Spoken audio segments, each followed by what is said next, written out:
Hello, কেমন আছো সবাই? আশা করছি যে সবাই ভালোই আছো, আর আমিও খুব ভালো আছি। ঠিক আছে বন্ধুরা, এই অসময়ের বাজারে বিশ্বাস করো, এই অসময়ের বাজারে মানে এতটা আমার রাগ ধরে যাচ্ছে, তোমাদেরকে কি বলবো।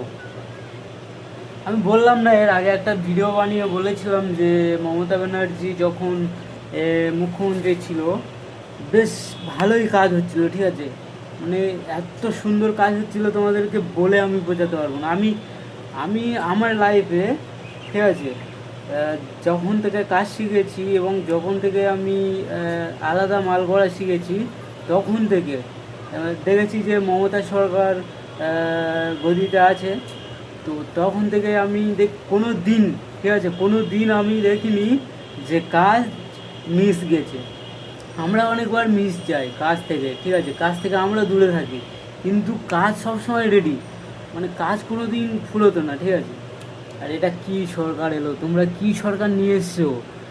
বলো, কি সরকার নিয়ে এসছো যে কাজই হয় না, কোনো কাজই হয় না। ঠিক আছে, এমন কোনো কাজ হচ্ছে না, টোটালি ভালো লাগছে না আমার, পেরেশান হয়ে যাচ্ছে। দেখো দলিত পুরো খালি।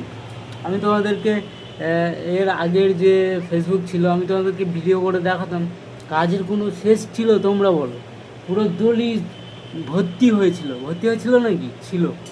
কিন্তু এ কী সরকার নিয়ে এলে তোমরা, আমি তো পেরেশান হয়ে যাচ্ছি, বিশ্বাস করো। একদম ভালো নয়, কাজ তো হচ্ছেই না, আর কোনো দিকতে ভালো যাচ্ছে না। কী করে হবে তোমরাই বলো কমেন্টে। ঠিক আছে, তো টাটা।